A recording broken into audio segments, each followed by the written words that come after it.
It is time to leave your worries outside and come laugh with us inside the Treehouse.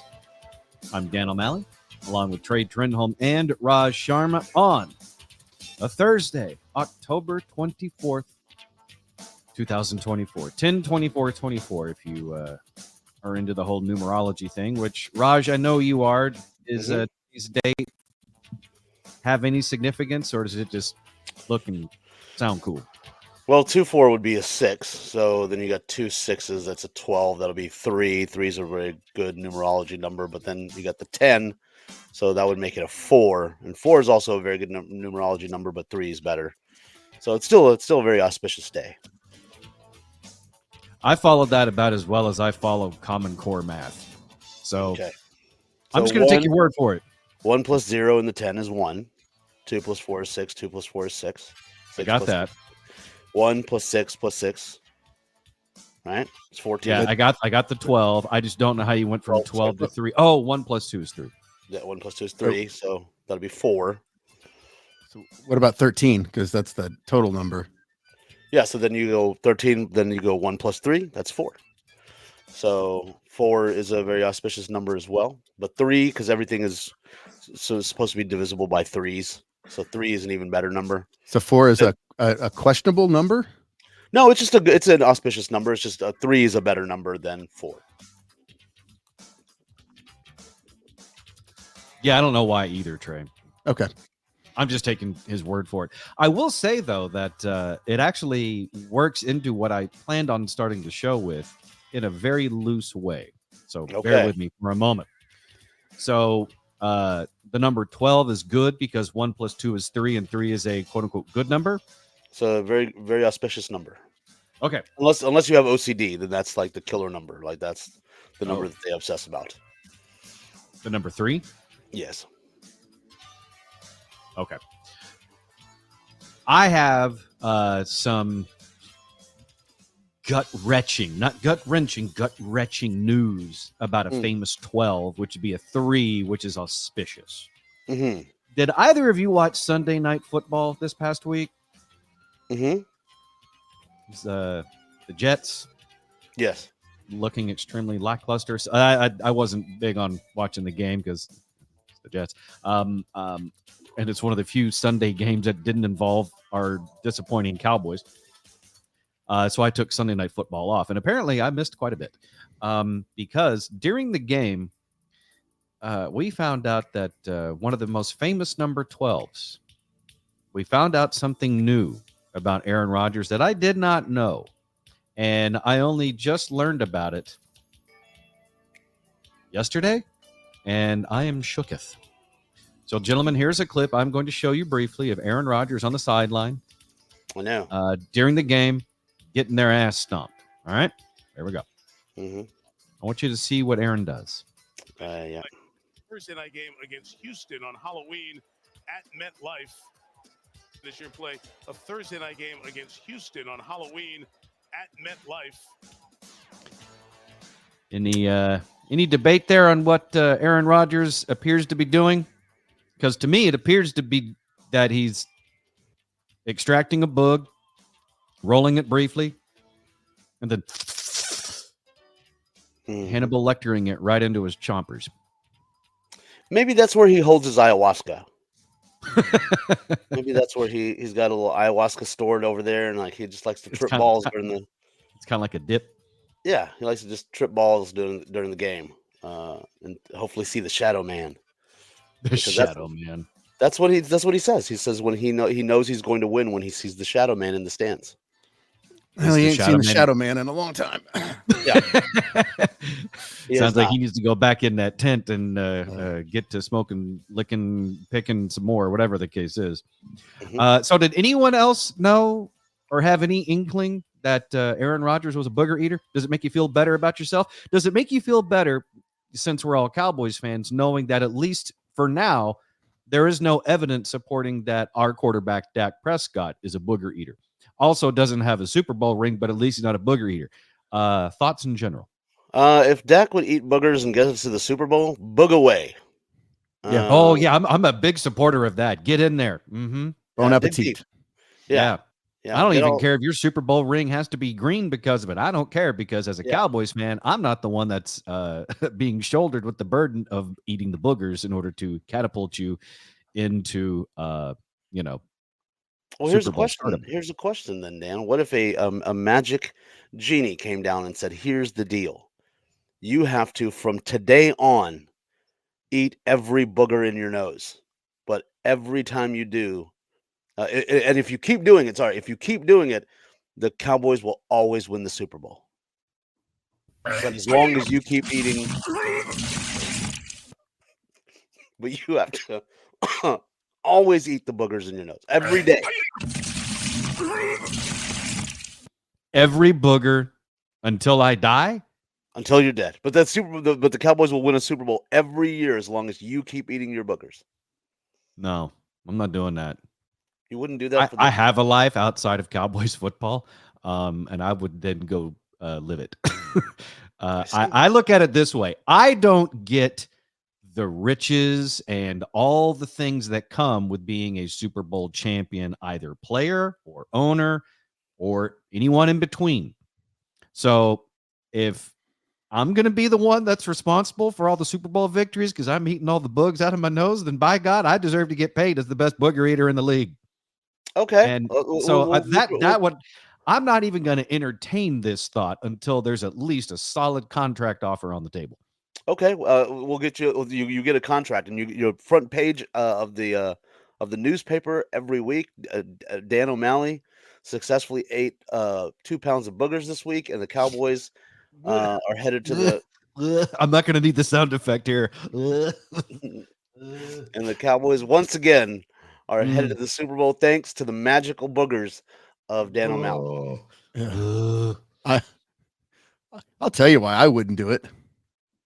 Oh, I'd love to hear this.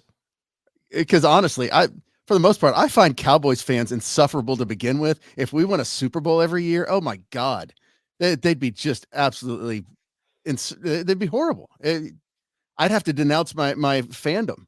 I pretty much, I kind of already have, but yeah. I will say this. I feel like being forced to eat boogers would be a nice, change from all the that we keep eating from the Cowboys as fans. Yeah. See, there's always a silver lining. I mean, and Dad, you said you wanted to get paid like a booger eater. Isn't that like being paid like a kicker? Yeah, but you No. could also take like side hustles, right? Like, hey, I'm not going to eat them today unless you guys pay me. I'm gonna hold out. You could be a booger holdout. I mean, I can't wait to go to my next high school reunion. Yeah, who knew the farmer Hanky could be a threat? Better pay me. Oh God, that's disgusting. No, I'm not doing that. And you could make a ton on your own YouTube channel, just people watching it. Yeah. Screw Dr. Pimple Popper. That's what I'm saying. It's Daniel Booger Eater. That's the new TLC show. They just follow you around while you're just going in there and just pulling them out and just you can put some hot sauce on them. You can. Yeah, when you're sick, it's fingering. like eating oysters. Ugh. Yeah, I don't think boogers are an aphrodisiac, Trey. Tell that to Aaron Rodgers. Touche. He looked turned on.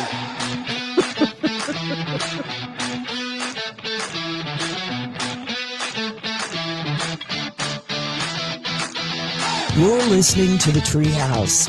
Visit us online at treehouseonair.com.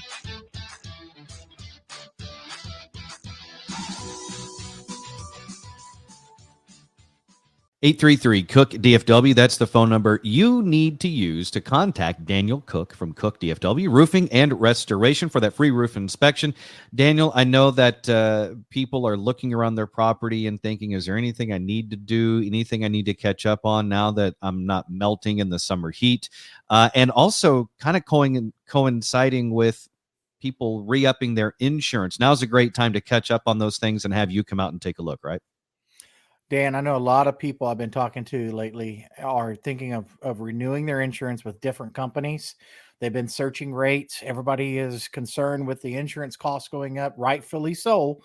I mean, everybody's rates are going up 20 and 25%, 40%, I've heard. But the one thing I always caution our clients with and people I talk to is please, please, please make sure you have us come out, check your property, make sure you do not have any hidden damage, or if you might qualify for a roof replacement before you switch policies.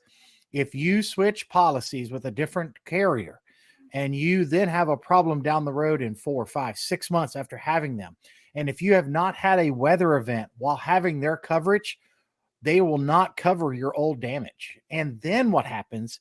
You have to go back to the company that you canceled and say, hey, sorry, by the way, I know I canceled you about 4 or 5 months ago, but I got damage when I had you as my carrier, and my current insurance company is telling me I have to call you for that.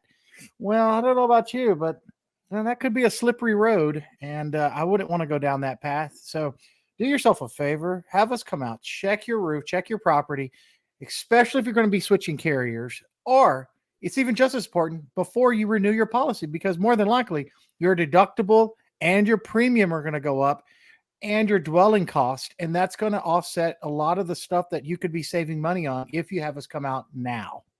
So do that. Give Daniel Cook a call and let them come help you to take care of that roof. It is extremely important.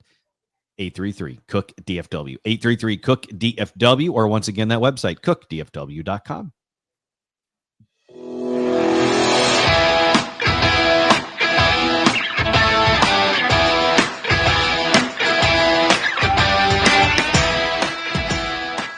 You're in the Treehouse. Visit us online at treehouseonair.com. That first segment of the Treehouse is brought to you by Fair Lease. Save time and money on your next new vehicle when you lease it from Fair Lease. The Treehouse is driven 5 days a week by our friends at Fair Lease. Go to their website, fairlease.org. Once again, that is fairlease.org. All right, before we move into kids saying the meanest things from your own childhood or even adulthood, what's a booger eating instance that stands out in your mind? I had a 7th grade math teacher who would eat his boogers in class. Like Really? Yeah, just unabashed. He would just get in there, roll them around, and right in front of you, just pop it in his mouth. That's truly horrendous, because I feel like most people know that eating your boogers in public is frowned upon. But I guess this guy either didn't know that or just didn't give a damn. I think it was an OCD tick, but he did it pretty frequently. Yeah, he probably about 10 times during class at least. God, that's disgusting. He would get up in there and he'd look at it, he'd roll it around in his fingers, he'd look at it, and then he'd just kind of stare and then put it in his mouth. Did he ever Mesquite Public Schools? Okay, yeah, okay, that actually tracks. All right, Trey, any standout booger moments in your history? No, not really. I envy you. I have a couple. One is not to pick on quarterbacks, but I still remember seeing South Lake Zone, Chase Daniel, doing it on the sideline when he was in college. So Chase Daniel, quarterback at South Lake Carroll, went on to have a successful career, mostly as a backup in the NFL. And before that, he was in college at Missouri, legend at Missouri, right? And there was a game in which on the sideline, he's digging in there and get some green gold and sucked it on down. The other one, though, that always stands out to me, and this one fascinates me to no end, is I still remember one time was riding in the car with my dad. And this was the old early 80s green with the wood paneling Pontiac station wagon. Okay? Nice. I feel like I wanted to set the scene for you guys when I relate this story to you, because the car matched the boog. So my dad gets in there and, he's rooting around and he gets one. And then I see him rolling it. And I look at it. I'm like, this looks kind of hard. It's like, it's weird looking. It wasn't soft or squishy looking like most boogers are supposed to be. I know I'm getting very descriptive here, but that's part of my story. So, so then he did what most normal people do after you pick a booger. Because let's be honest, picking boogers, totally normal. They need to come out. Eating them, bleh. So what you're supposed to do, and I think this is mostly accepted, you're just not supposed to do it, in public, is you pick it and you flick it, right? Yeah. You pick it and you flick it. You can roll it in between all you want, but you pick it, you roll it, you flick it. You don't eat it. My dad did that. He picked it, he rolled it, looked at it, inspected it, because I think he too was surprised at its consistency. And then he flicked it, except when he was aiming for the crack in the window that was open, he missed, and it goes ping off of the window that is slightly rolled down. So it confirmed what I visually thought, which was it looks like a hard booger. Somehow he had picked a petrified booger out of his nose and ping and flicked it across the car, and it hits the glass, and then it lived on the floorboard of that 1980s green Pontiac with the wood paneling. Oh, okay. I thought you would say like he flicked it, it hit the window, and then blended in his mouth. That would have been disgusting and also kind of cool. Yeah, that would have been awesome. Disgusting. Yeah, because I mean, if we're being honest, if you're going to be a booger eater, you might as well do it with some style. See, I just see when you're telling that story, I see you with a helmet on in the car for some reason. It was shortly after he ran into the wood building. Just him and his big giant pencil. That actually fits because I didn't start playing football until years after my parents split. So my dad never would have picked me up from football practice. So you're right. If I was in the car with my dad with a helmet on, it wouldn't because I was going to football practices, because I was head injury prone. just his big giant pencil, and he's like, "Dear Journal, Dad just picked a hard booger." With the big pencil that says Danny. The helmet said Danny too. Well, I had to know it was mine. From the other kid that had one. All right. Okay. So kids say the meanest things, right? Kids say the meanest things, but these are the new signs that your old edition of kids say the meanest things. We're all of that age. Trey's already hit 50. Raj, you're on the verge of it, having celebrated your 49th birthday just a couple of days ago. Happy birthday again. Yay. Thank you. And I'm getting up there as well. I'll, be part of the 50 club before I'm aware of it. So I think if we were to all ask our younger selves at 50, would you consider yourself or anyone else old? We all would probably say, yeah. Now that we're in that age range, we're all thinking, I don't think so. I mean, we all kind of feel old physically, but I think in our hearts and minds, we're still probably in our 30s ish. Yeah, my brain tells me I'm 26. My body disagrees with it all the time. Yep. I would say my body says you're every bit of about to be 45. But in my heart and in my mind, I'm more like 34. Gotcha. Trey? Yeah. What's your actual age versus the age you feel? Yeah, body's definitely 50. Mind, I would say mid-20s. Yeah, that's what I'm saying. Yeah, same with mine. When my mind's like, hey, you can play pickup basketball. And then my body goes, yeah, try that. See what happens. See, that's why I feel 34, because I'm not about to go play some pickup basketball, because I know the only something bad will come out of me playing pickup basketball. Yeah, my body goes, remember that time you were folding laundry and you pulled a muscle in your back so bad you were on the couch for 2 days? Yeah. Go play. See what happens. Yeah, go run around and jump and stuff. Yeah. All right. So kids say the meanest things. Your old win edition. So someone went to a bunch of kids and went to people that were told by kids that they're old. And they relayed the story of how a child told them they were old in new and embarrassing ways that seem innocuous. So you're having an interaction with a kid, you say or do something or reference something, and because of it, the kid looks up at you and says, "Oh, you're old." Here are some great examples. A kid told someone they were old because they were born in the 1900s, which technically is anyone over the age of 24. Now, when you say in the 1900s, that does sound old, but when you realize that's just anyone over the age of 24, that's not so bad. Other instances where kids were mean. A teacher got called old because she told her students she saw the original Shrek in a movie theater. Oh, yeah. Yep, I saw it in the theater. Number 3, someone got called old by a kid because they used to have VHS tapes. And then someone else got called old because they knew what a DVD was. Oh, yeah. A kid called someone old because they still use CDs in their car. Wow. It was a big moment in our house when my wife finally agreed to let her CD collection go because she still had her book. Wow. Like the black zip up with the sleeves. Hers was green. Gotcha. She had the My green CD carrier. My car still has a 6-disc CD changer. But do you use it? Yeah, I do. As a drink holder? No, it's in the glove box. Oh, okay, gotcha. Yeah. So you can't some other instances of a kid calling someone old. A parent said they found out they were old when their daughter called them out for still owning an iPod. A parent left someone a voicemail and their kid said only old people leave voicemails. A kid called someone old when they said YouTube didn't used to have ads. So if you remember the magical time before YouTube had ads, we're old.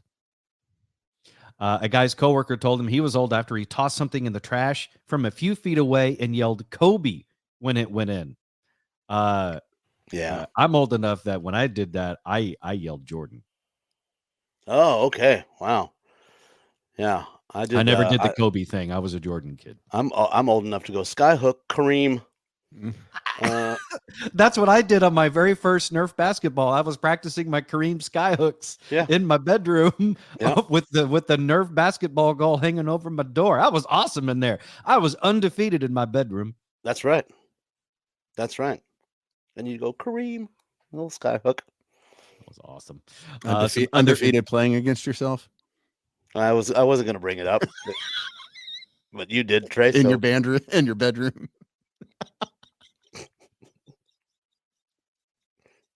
You, Trey. That poor Nerf ball. You're just an old head. Danny keeps asking for Nerf every year. He says they're soft. You too, Raj. You both. You old bastards. And that's all I have to say about that. Yeah.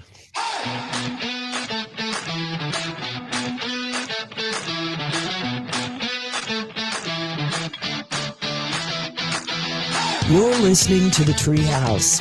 Visit us online at treehouseonair.com.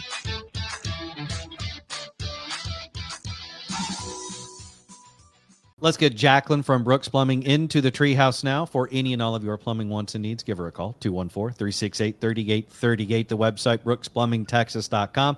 I know that there are some obvious signs of a water leak, Jacqueline, but are there some more subtle signs that someone needs to pay attention to in their home? I had one lady who had mushrooms in her kitchen. She had mushrooms growing around the baseboards of her cabinets. I don't know how long this leak has been going on. I was like, I would venture a guess to say quite some time. They were minimum 2 to 3 inches tall, these little mushrooms. And that was a one-time thing. I've been in this chair for 7 years. I've only seen mushrooms in somebody's house once. And if your house is like that, I know a lot of people are ashamed to have people in their house because of the stage of the condition of their house. We have, when I tell you, we've seen everything. You do not have to vacuum before we get there. And we've been into many hoarder houses. That happens. And so we don't judge. So we might find it interesting and we might talk about it a couple of years down the line, but we don't care because we want you to have a good quality of life. So there's a little bit of never feel embarrassed if you need a plumber. Including if you have mushrooms growing in your house. I recommend. But not the edible kind. Like hers, it's not like she had a habit and she was growing them for fun, like in the closet. Or this was like coming up out of the ground inside. Yeah. These are the bad shrooms, not the fun shrooms. Exactly. If you've got the bad shrooms, you call Jacqueline. Fun shrooms, I'll let you work that out with her separately. 214-368-3838 is the number for Brooks Plumbing. 214-368-3838. And again, that website, brooksplumbingtexas.com.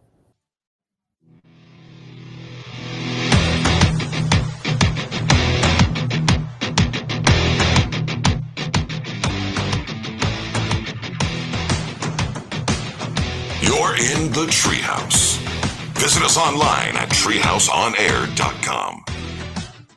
That previous segment was brought to you by Cook DFW, roofing and restoration. For your free roof inspection, call Daniel and Kerry Cook right now, 833-COOK-DFW. That's 833-COOK-DFW. Get yourself on the Cook list as well. Check out the website. It is cookdfw.com. That's cookdfw.com. And just one more time for good measure. You, Trey. You, Raj. All right. We good? Mm-hmm. All right, cool. If either of you were just stupid rich,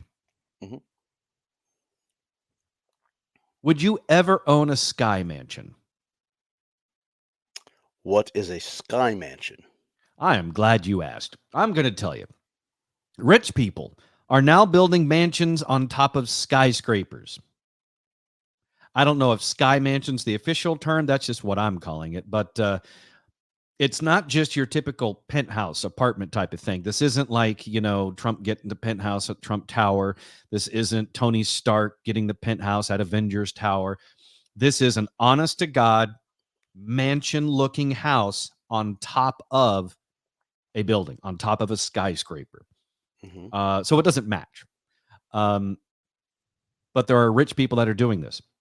There's a photo that's gone viral of a sprawling mansion sitting on top of a 33-story building in India. Let me show this to you guys real quick.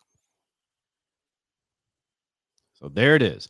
It looks like artificial intelligence, but it's not. This is a real photo. That's a building in India. It's a very nice modern building with glass and stuff. And then at the top, it just looks like a huge platform on top of it. And on top of that platform is a huge mansion.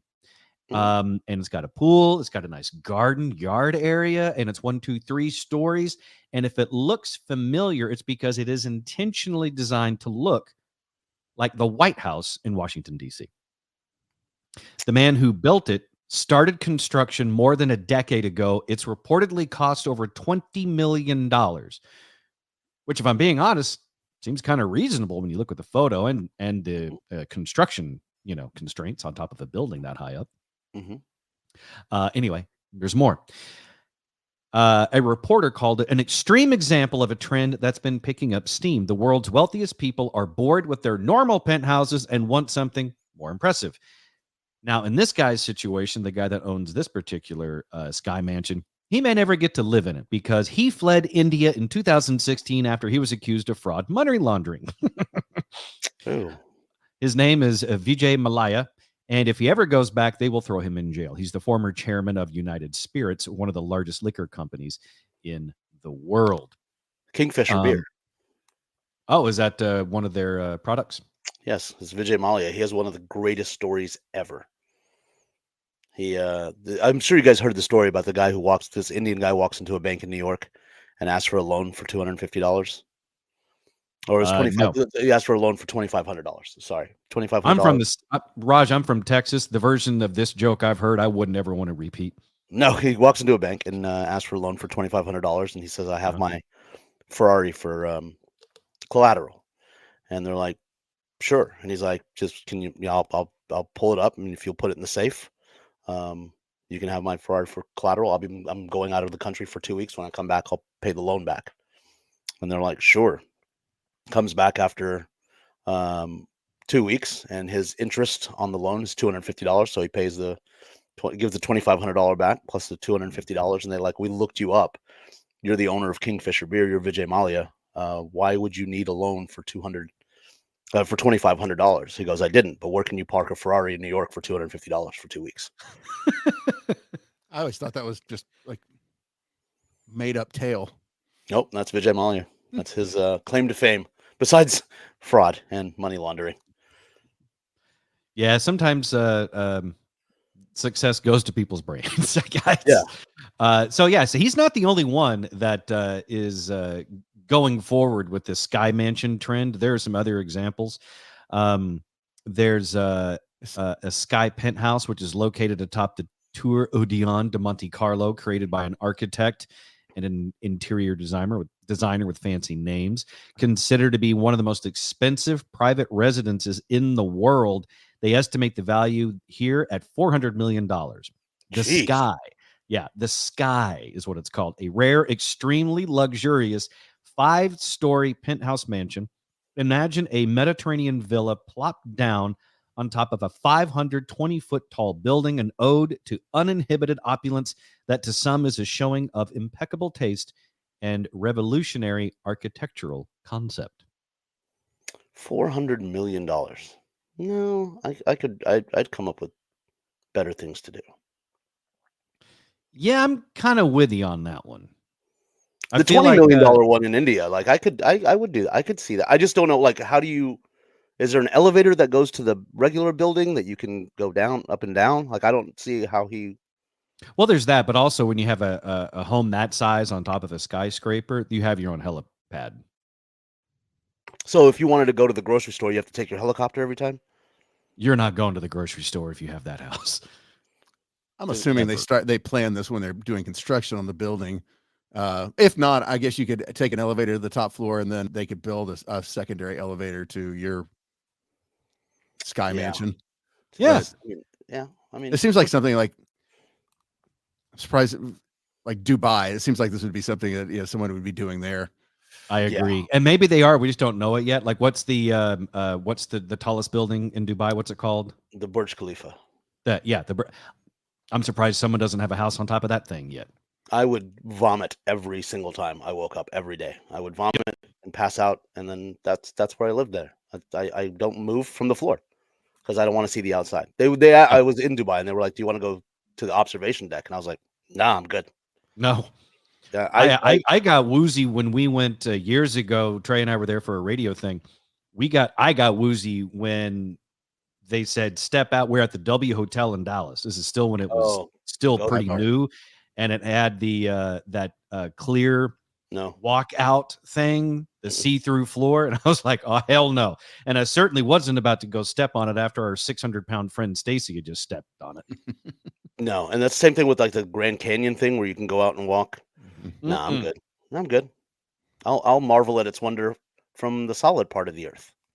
I have a hard time watching those videos on Instagram.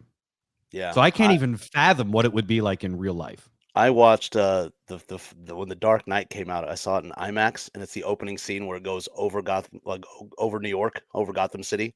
And it's like 30 seconds long, where it's just going through the whole city. And I was like, hey, like I could, like that was.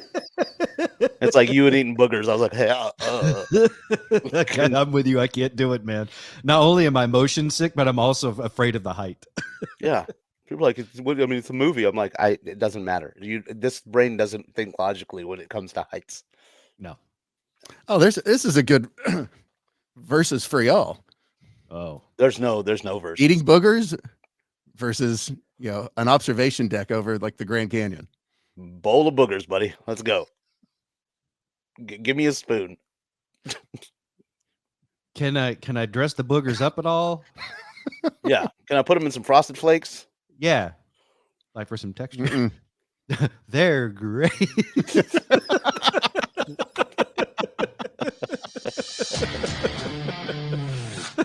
in the Treehouse. Visit us online at treehouseonair.com. Because I will say this, I've had nightmares about extreme heights. I've never had a nightmare about a bowl full of boogers. Just wait.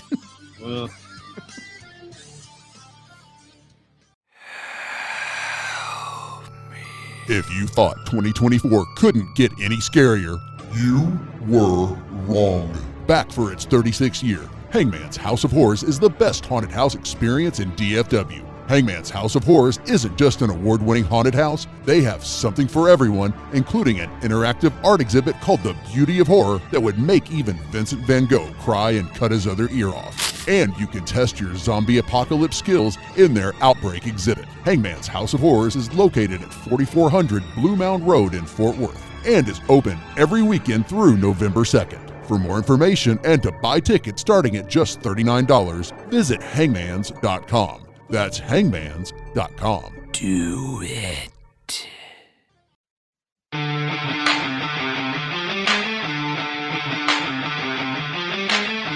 You're in the Treehouse. Visit us online at treehouseonair.com. For any and all of your plumbing wants and needs, check out Brooks Plumbing, who brought you that previous segment. Brooks Plumbing, 214-368-3838 for any and all of your plumbing wants and needs. Just call Jacqueline, 214-368-3838, or the website, brooksplumbingtexas.com. Once again, that is brooksplumbingtexas.com. Yeah, I'm not sure what it is about the heights. When I was a kid, I was fine with riding roller coasters and things. But I think it was around the time I turned 30. I got really hyper aware of my surroundings and my eventual death. And I didn't want to do anything to speed up that death process. Mm-hmm. So like, I remember the last roller coaster I was on, I think I was around 30, and I was like, I can't do this. Yeah. I can't do this ever again. And all of a sudden I was just kind of mortified about heights. Yeah. I did the Texas Star with my dad when I was like 14. Mm-hmm. But now I look at it, I'm like, that you're insane. Like that Yeah. I could never do that again. And that was like my early 20s is when I was out. But every time I fly, I prefer a window seat and look out the window. See, that's something I can't reconcile with either. So like when we went to Washington a couple of months ago, we're flying back and I had the window seat on this particular leg of the trip. And so I'm getting video and stuff because we're flying right around over the top of Mount Rainier. It's very cool, very pretty. And I have no problem doing the video of that. I don't know why, but if I was sitting on top of the very tippy top of Mount Rainier, I'd pass out just from extreme anxiety and just whatever overcomes you physically and emotionally when you're at an extreme height. But I'm fine to look at it from an airplane. I don't know why. Yeah, this one like with my years ago with my parents' house. We're like, can you go? Like, I used to do it all the time when I was a kid. Can you go put the Christmas lights up on the roof? And I would climb up on the roof and I would get to the very edge and I would clip the little lights all the way around. And I was like, can we pay somebody? I will give somebody money to do this. And my mom's like, you used to do this all the time when you were a kid. I'm like, things have changed. I will pay. I will pay top as dollar. a kid, if I fall off the roof, I'll bounce back. Yeah, as we're an like Wolverine. adult, if I fall off the roof, I'm dead. Yeah. Or the anxiety is so much. I'm like, well, I live up here now. So I'm roof boy. That's that's the claim to fame my parents will have. Like, oh, go look at, we charge $2. There's roof boy. Well, your nickname is better than mine because apparently mine's Nerf boy. Yes. That poor Nerf ball. Saw things. It's been places, seen things. So I'm guessing All right. y'all don't like that video. Like there's a video of a guy. Looks like he's climbed to the top of like working on a radio tower very high up, and the best way down is to parachute down. No. No. He better make $5 billion a year for that job. Yeah. Like that's what that guy deserves Elon Musk money. Yes, that's correct. That's a guy who's putting in real work. Yeah, if you have to parachute after screwing in a bulb on a radio tower, $1 million a year. That's what you get. Because I'm fine with that. I'm fine as a taxpayer to help subsidize that. There you go. Yeah, that's where I'll send my money there. Yeah. I will tip my hat to you, sir, and say thank you very much. All right. So speaking of things that are terrifying, and Trey, you gave me and Raj an on the fly versus option of, what was it again? A bowl full of boogers and what? Or like the observation deck over the Grand Canyon. Yeah. I'm with Raj, man. Give me the part of this complete disgusting breakfast of bowl of boogers. But yesterday, I gave you guys a Halloween edition of Versus.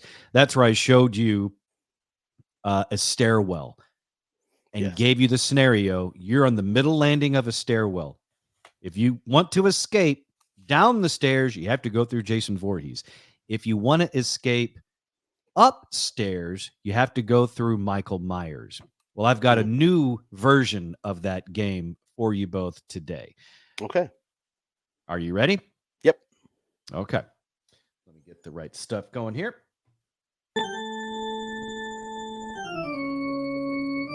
Here we are inside the treehouse. Another Halloween edition of Versus. You, gentlemen, are stuck on the middle landing of a dark stairwell. On the stairs above you is, hang on, Freddy Krueger. On the stairs below you is Pennywise the clown from Stephen King's It. If you want to escape, you have to either go upstairs through Freddy Krueger or downstairs through Pennywise the clown. Which direction are you going? Well, if I see Freddy Krueger, that means I'm sleeping. So all I would have to do is wake myself up, and then he would be gone, and I could go up the stairs, and he would not be there. So Okay. I would choose the sweater wearer. The sweater and the fedora. Yes. Gotcha. All right. I'll take the burn victim. You want the burn victim? Okay. All right. Because he might be a little slower to chase you down. Yeah. Because it hurts. Mm-hmm. All right. Then in that case, Trey, let's hand it over to you. You're stuck on the middle landing. You need to escape. You only have two options: up through Freddy Krueger or down through Pennywise the clown. Which direction are you going to go? I believe at one point Freddy crossed over the threshold of sleep into real life. And Freddy will be the number one all-time, scares the piss out of me. So I'm going down. I'll take my chances running over Pennywise. Really? I had no idea you were that afraid of fedoras and sweaters. You ever seen me in a hat? I've rarely seen you in a hat, never in a fedora, and I know for a fact I've never seen you in horizontal stripes. I want to buy him a fedora now. Well, I'm just glad you don't want to throw him in an oven. That's true. Yeah, I didn't know that he had crossed over into the land of the living. So if you were to put this back on me, I too, Raj, I am actually going to go up the stairs and make my attempt through Freddy Krueger, because I remember, if I have the correct film, I believe it was Nightmare on Elm Street 3. And that's when they are able to kick the ever-loving crap out of Freddy a bunch. And that one gave me hope. Also, if I happen to lose, Freddy's just going to, slice and dice me with his nasty knife hands, right? Yes. Whereas Pennywise can morph into some really treacherous things and eat you with rows of teeth and things, and it's just awful. And then he's going to eat you afterwards. So I think I'm also going to go up the stairs and take on the fedora sweater man. But can't you just distract Pennywise with like a red balloon? Can't you just like walk past him, hand him one, and he's like, "Ooh, shiny red balloon."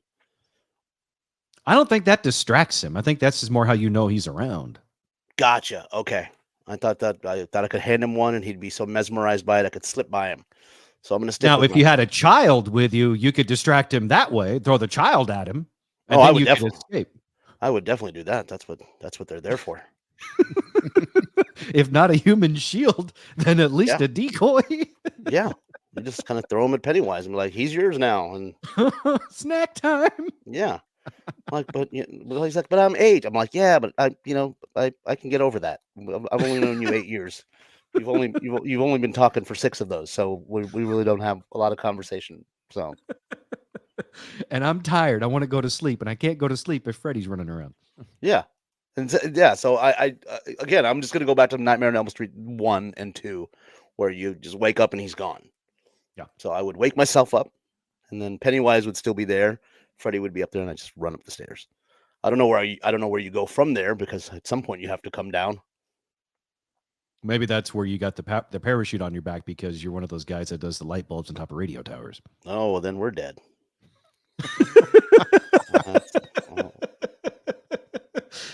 It's a tough reality, isn't it? Yeah, sad, but that's where I die now.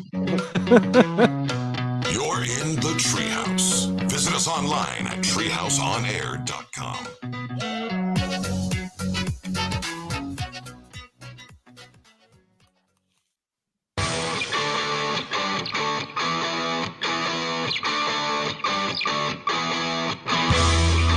You're in the Treehouse.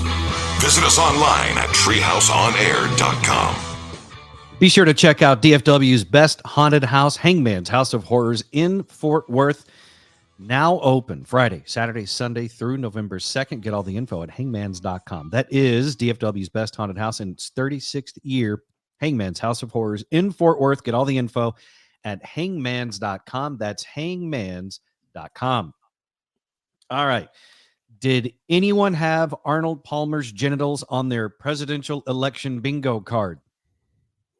I'm going to go with no. Okay. I didn't No. either. Trey, not on your bingo card? Yeah, it wasn't on mine either, but that's, presidential elections just, they're different nowadays. They're not the civilized years of Dukakis and Quayle and I don't look. Things are weird in the 21st century when it comes to politics, especially at the national, federal level when it comes to presidential politics. And Trump is really good at just kind of talking off the top of his head and saying random things that don't seem to have any relation to policy whatsoever. But we get little nuggets like this. But Arnold Palmer was all man. And I say that in all due respect to women, and I love women. But this guy. It's always creepy when he says, I love women. It's just so embarrassing. Yeah. Anyway, this is at a campaign stop in Latrobe, Pennsylvania. President Trump, just a handful of days ago, for whatever reason, brings up Arnold Palmer in the middle of his stump speech.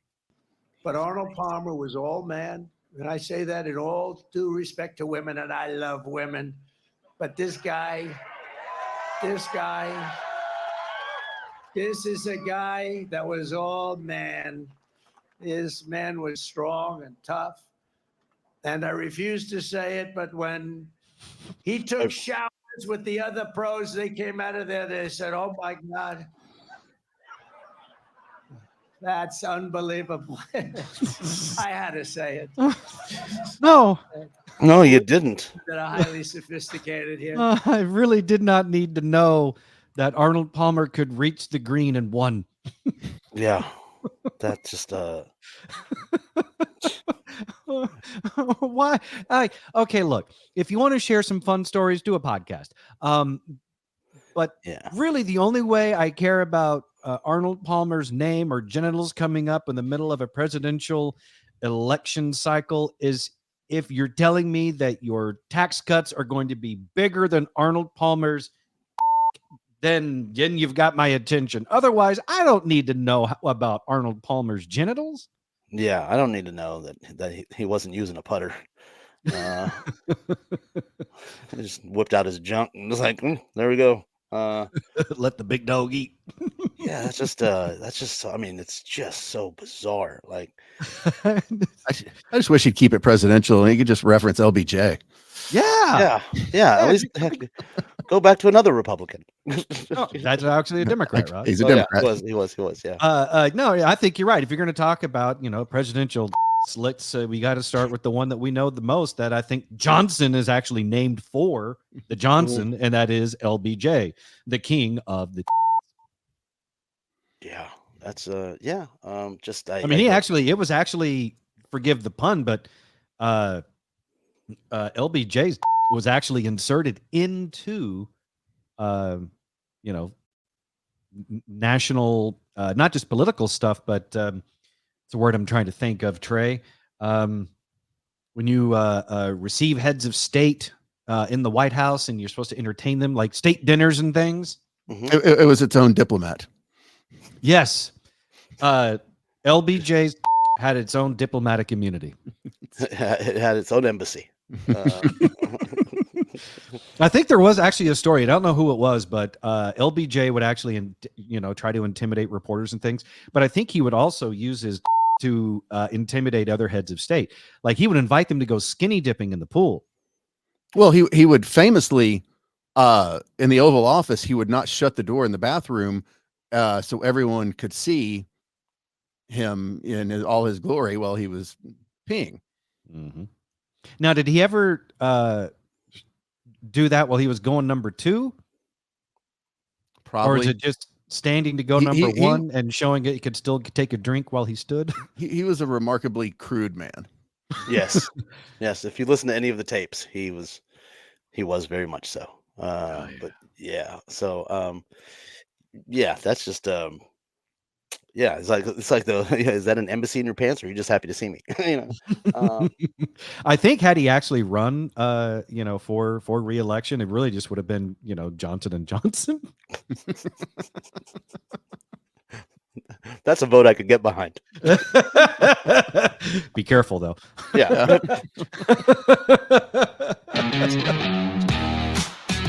You're listening to the Treehouse. Visit us online at treehouseonair.com. Actually, behind it might be the safest place to be. Yep, that's what I was saying.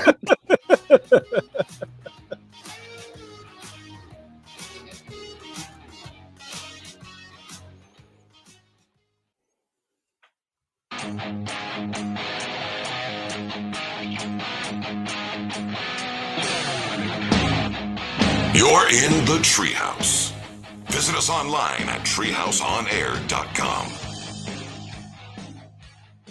Like Aaron said, be sure to check out treehouseonair.com for all things Treehouse. Go to treehouseonair.com. We appreciate it. I know it's hard to follow LBJ's schlong, but we're going to try to do that here in the Treehouse. We're going to do that by visiting our brothers to the north. And what I mean by that is we're going to go to Oklahoma, and specifically we're going to go to Tulsa.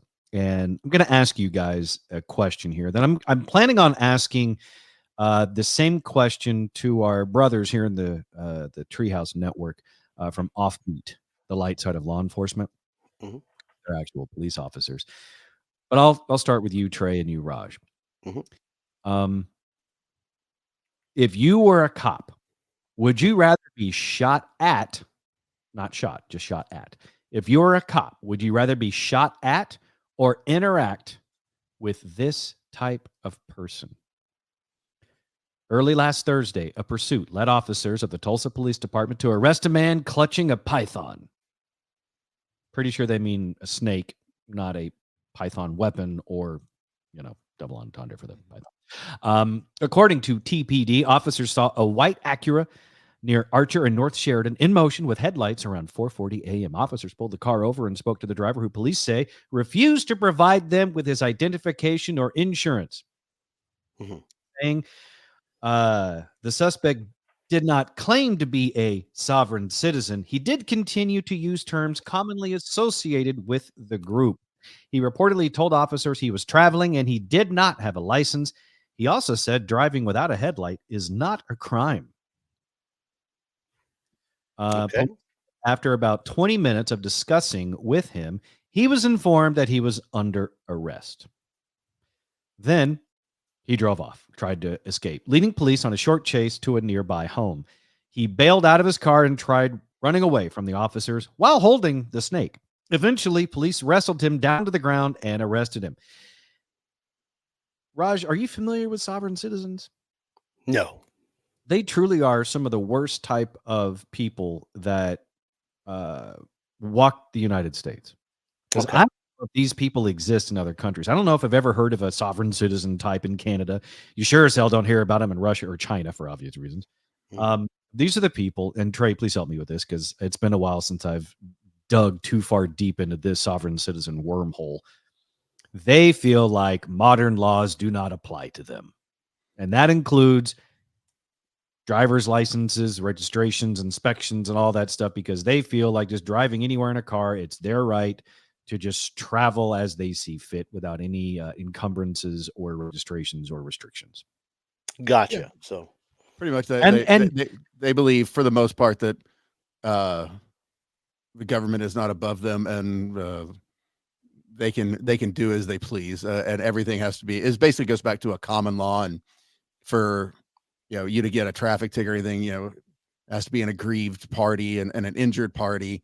They challenge the sovereignty of the courts and the jurisdiction of the courts. It's a bunch of bull.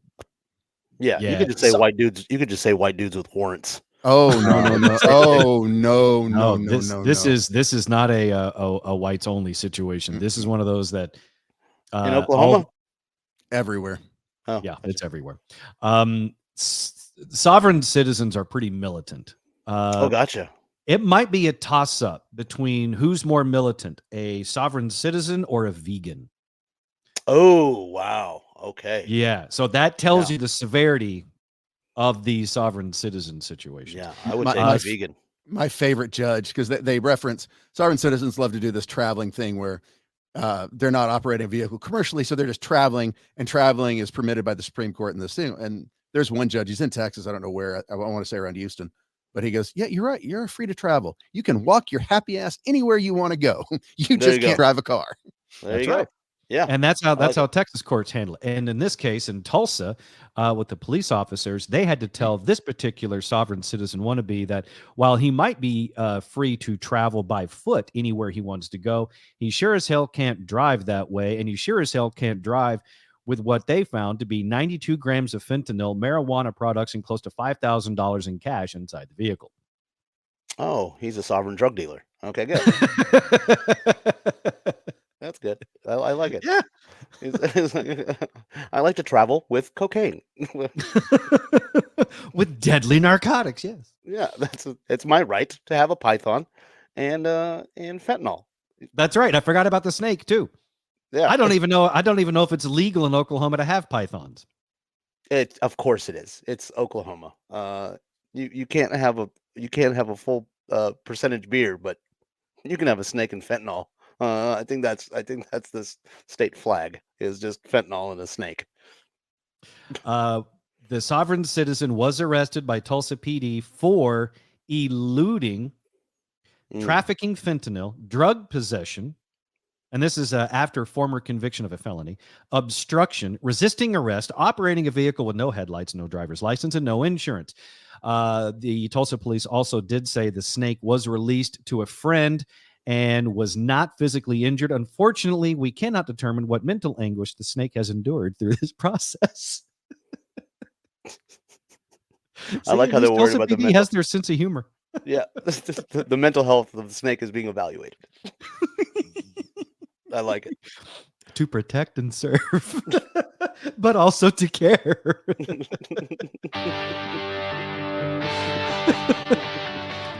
I don't. Good job on this one, Tulsa PD. Yeah.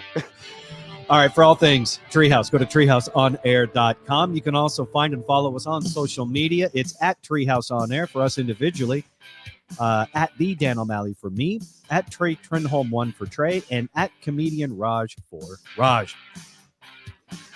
We will see you back here inside the Treehouse tomorrow.